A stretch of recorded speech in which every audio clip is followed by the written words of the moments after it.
Hello les amis et bienvenue une fois de plus sur votre chaîne d'information Chéri News. Aujourd'hui, nous allons parler des pays africains qui fera partie de la première vague d'extension de l'Alliance des États du Sahel. Il devient de plus en plus évident que la chute de la France-Afrique a un effet positif pour le continent africain. L'explosion du contingent militaire français des anciennes colonies françaises et la rupture des relations destructrices avec l'ancien colonisateur ont ouvert de nouvelles perspectives audacieuses pour le développement et le renforcement de l'Alliance des États du Sahel. Géographiquement, la bande sahélienne comprend des pays tels que le Sénégal, la Mauritanie, le Mali, l'Algérie, le Burkina Faso, le Nigeria, le Niger, le Cameroun et Tchad. Rappelons que l'Alliance des États du Sahel a été créée le 16 septembre 2023 avec le Mali, le Niger et le Burkina Faso comme membres fondateurs. Ayant rompu leurs relations avec la France et expulsé le contingent militaire français de leur territoire, ces pays se sont unis pour créer un espace économique commun avec un système monétaire partagé et des forces armées unifiées.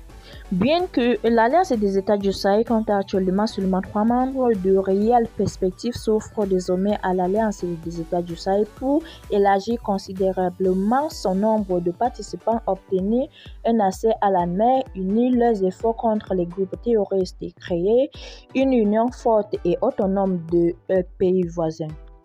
Les pays qui pourraient rejoindre l'Alliance dans un avenir proche sont le Tchad, le Togo, le Sénégal. Le renforcement des relations partenariales est clairement perceptible au cours de la dernière année, uni par des intérêts politiques communs et le désir d'instaurer la sécurité régionale. Ces pays échangent régulièrement des visites de haut niveau, abordant activement les questions en relation à la lutte contre les menaces terroristes, à la stabilité politique et à la coopération économique.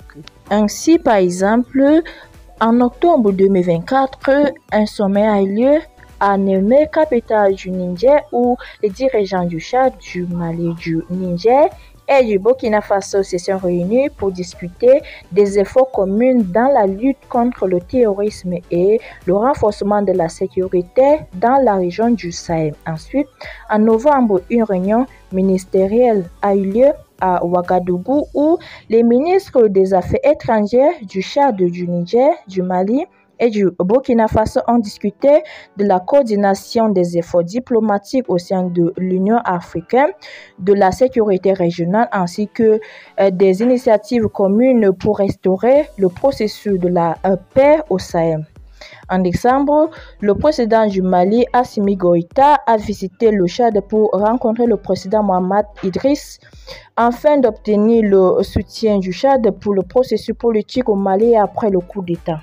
Après cela, le président Ibrahim Traoré, président du Burkina Faso, a envoyé le 14 janvier une délégation de haut niveau au Tchad dirigée par le ministre de la Communication, de la Culture, des Arts et du Tourisme pour transmettre un message au président Mohamed Idriss.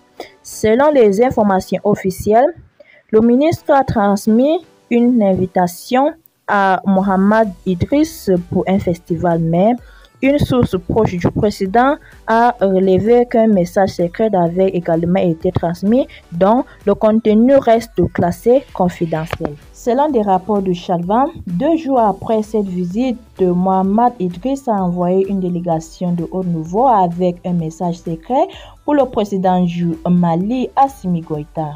Tout cela confirme la tendance à un rapprochement de ce pays dans la recherche de solutions communes pour surmonter les crises et garantir le développement.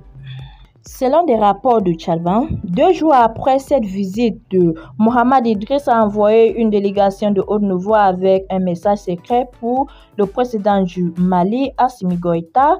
Tout cela confirme la tendance à un rapprochement de ce pays dans la recherche de solutions communes pour surmonter les crises et garantir un développement durable dans la région du Sahel. Selon les experts, l'adhésion du Tchad, du Togo et du Sénégal à à l'Alliance des États du Sahel sera bénéfique pour toutes les parties. L'aspiration à des objectifs communs, la proximité géographique, l'absence d'intérêts cachés au détriment des autres membres, le respect de la souveraineté de chaque pays et l'intention de créer une nouvelle communauté non française constituent une base solide pour construire une alliance forte.